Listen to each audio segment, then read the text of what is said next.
Owls. This is Big Al. Welcome to Big Al Presents. My thoughts on Stranger Things Season 4. The final two episodes have finally dropped on Netflix. Had a chance to watch them and wanted to share my thoughts on this season.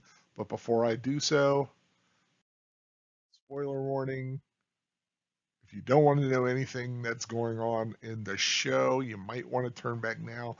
I'm going to try not to give too much away, but I really can't without giving something away. So if you don't want to know anything, I know Stranger Things is one of those franchises that people like going into with no clue to what's going on. Might want to come back after you see it. But now that everybody's been warned, my thoughts on Stranger Things Season 4. Stranger Things, the franchise, of course, several years ago when Season 1 came out, it became an international sensation. And Season 2 hit and just continued this epic storytelling. Season 3 had a little bit of a drop off. I still liked Season 3, but it definitely had some issues. Seemed like the writing got a little complacent. Some of the characters got a little strangely written, but we still got a few kind of interesting characters in there, like Robin, who, of course, is back this time, played by Maya Hawke. But Stranger Things Season 4 is definitely a return to form, though there are still some issues that I will mention. I think Season 4 is a great improvement over Season 3. But before I get into the problems or some of the issues I had, just overall, what's going on in Hawkins? Well, our youngsters are once again figuring out that there's something going on in the Upside Down, and Max is the one that seems to be targeted at this point. There have been some gruesome deaths that have been happening, and they realize it is somehow tied to the Upside Down, and they have to figure it out. Now, one of the things I do not like about Season 4 is that our heroes are apart almost the entire season. You have this group that's in Hawkins, and you have the group with Eleven and Will and Mike and these guys who are in California. And then you have the adults, Hopper, Joyce, are in Russia, and you got three different storylines going on here. And it becomes kind of a juggling act, and lots of bouncing back and forth. Now, to their credit, it is wonderfully edited, and I think they juggled it very well. And for me, it's more of the emotional aspect. I like to see these characters together interacting rather than a few smaller groups of them interacting. But hey, Hopper and Joyce got reunited. That was wonderful. And if you're wondering, yes, I do ship Joyce and Hopper. So uh, just wanted to get that out of the way. Stranger Things always seems to bring in great new characters, and this season was no different. We get Eddie Munson, who became the darling of the season, the breakout character. God bless Joseph Quinn for giving us Eddie Munson, the strange heavy metal loving D&D playing drug dealing sort of kind of guy.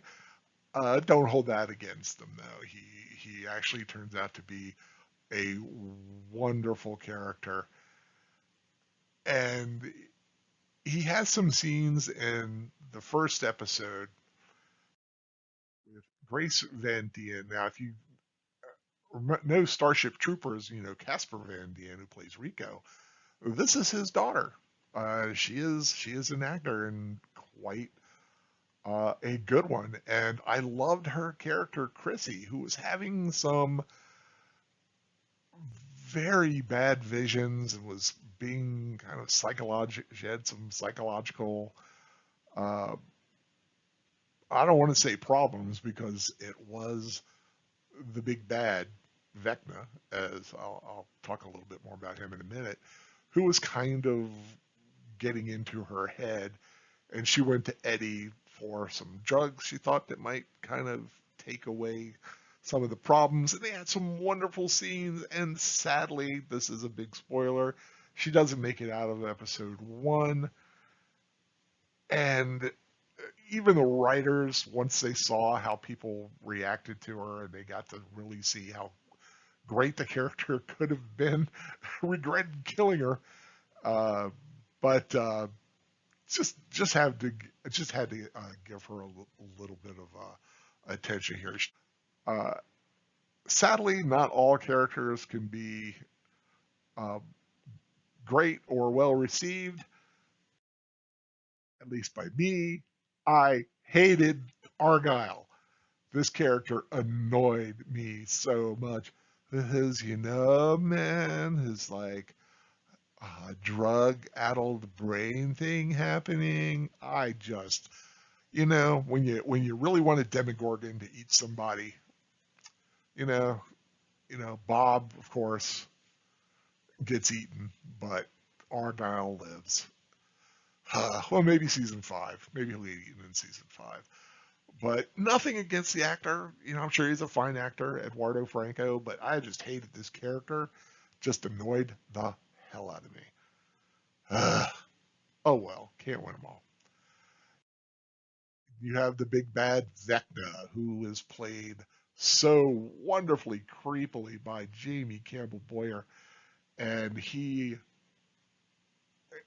find out, is basically the big, big bad of the Upside Down, and he does have an association with 11. Not going to give that away. I think that's a bit uh, more fun to find out for yourself. We do get to meet the young Vecna before he turns into what he does, and get a little background on him and his family from quite a while ago. And I got to give credit to the little kid who played the young version of Vecna. Well, his name was Henry Creel, and he is one creepy little dude, and gotta gotta hand it to him. I don't quite know his name, but he definitely a creepy little kid. I gotta give him that, and a, just a lot of, in a good way. Like, sometimes it's good to watch those creepy things and kind of get the heebie-jeebies, as some people say, especially as old timers like me. One storyline I didn't really like, and I thought they gave way too much time to, was the basketball team, of course, led by Chrissy's boyfriend, trying to find Eddie and basically exact revenge for what happened to Chrissy. And it's one thing to have them, but I just thought that they gave them way too much, which I think one of the aspects of the season was it did seem a bit long, and I thought this story could have been cut down a lot. Uh, so that was one of my issues. I just didn't like this storyline. I couldn't get into it, and just a personal thing. I'm sure some people didn't mind it, but like I said, these are my thoughts. But overall, I really enjoyed the season. Aside from Argyle and too much time with the basketball guys, I think the pacing was a little off. I think it was a little slow. Could have could have gone at a little faster pace, but I still love spending time with these characters, getting to know them, seeing how they deal with these situations. You know, we're into the fourth season with these guys. You kind of become attached to them, and watching some of them grow up before our eyes. I mean, you can't help but really appreciate just how mature some of them are starting to become.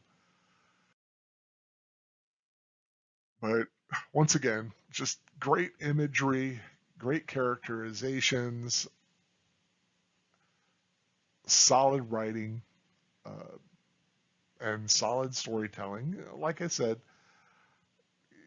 could have trimmed it down, maybe 7 episodes instead of 9. Uh, tighten up the pacing a bit. That's, to me, kind of on the small side. And season 5, Argyle, have him get eaten by a Demogorgon. I'll be good to go. I know there's always something I have to bust on, and it just they had the one character.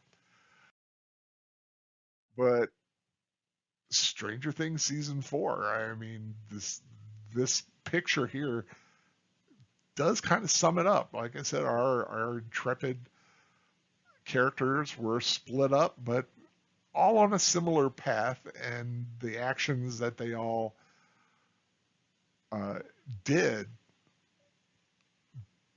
were directly helping the others in the group. That's just one of the weird ways the Upside Down works and Eleven's powers work. But it was great to spend time with Hopper, Joyce, and Murray, and Mike, and Will, and Jonathan, and Steve, of course. Steve survived, which was a lot of people's worry. I will give that one away. Steve will does live to see season 5. Uh, so, yeah, got to give it a lot of credit. I thought long and hard. I was like, it was a great season, but there were still some issues. So, what would I give this in my star ranking? I went with 3.5. That's a good, solid score there. Like I said, one of these days I've really got to do a video and explain my star system and exactly how hard it is to get a 5. There's only been one 5 that I've given lately, and that was Ghostbusters Afterlife. That's the only 5 I've really given out since I've started doing that. There are some 5-star things out there. I will do a video on those one day. But Stranger Things season 4, 3.5 solid stars. Uh, Good storytelling, great characters, great action, great imagery. The negatives, the pacing, too much on one storyline, and that freaking Argyle character, who, jeez, I don't know. I don't know if he was a stoner or does he seem to be stoned all the time. I mean, I like Jeff Spicoli, but Argyle just ain't happening. So that's all I have to say about Stranger Things. And if you haven't subscribed to my channel, Big Al Presents, I hope you do so. More reviews, rewatches, and rambles in the weeks and months to come. If you like this video, please give it a thumbs up and share it with all those fans of the Upside Down that are out there who may have already watched it, and see if they agree with some of my thoughts on this season of Stranger Things. Until next time, take care and goodbye.